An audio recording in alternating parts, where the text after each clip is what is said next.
The time we're in is a time of swift obedience. The things that God tells you to do, He requires swift obedience. Take heed how you build. Take heed. In other words, keep getting instructions. Don't just build anyhow. There's a certain level of worship that will usher you into a certain level of glory that translates into a certain level of wealth. Solomon worshiped the Lord in his giving, that the Lord ushered him into a dimension of glory. Solomon paid attention to his father, and the Bible says he began to build the temple. He made the doors of the temple, the altar, all the doors of the temple were made with gold. And he overlaid the interior with gold. The interior of the temple was overlaid with gold.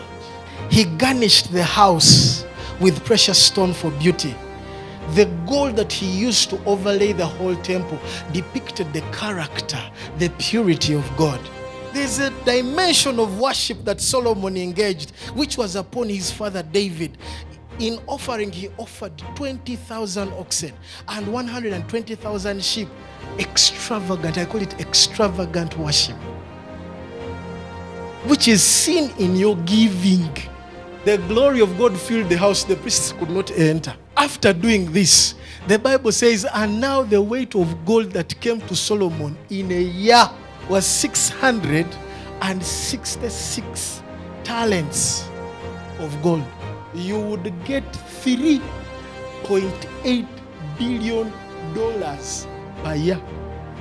Worship ushered this man into a dimension of glory where he could not help it but be wealthy. Are you hearing me? That is why you firstborn, don't take the things of worship lightly. Zechariah comes and he is showing them a glory to come. That there is a temple that is not built by might nor by power, but it is built by the Spirit of God. In other words, Zechariah began to see a house that is not built by human hands, a house that is a complete erection of grace and also an election of grace. You hear the election of grace. We are in that dispensation, and you are that house that the Lord is building, where the Spirit of the Lord dwells. Through this house, I will fill all in all.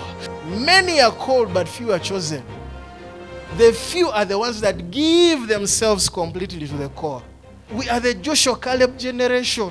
You see, there's nothing God calls you to do that He will not give you largeness of heart to contain. You have been called to make foundations clear. Do you know that most of the work you're going to do is apostolic?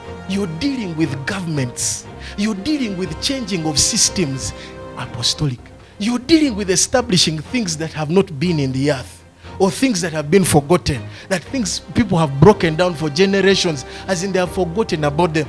You're dealing with rebuilding those things. Apostolic. And then you show up and immediately you overthrow systems. You defy systems. You establish something that is new. You establish a new government.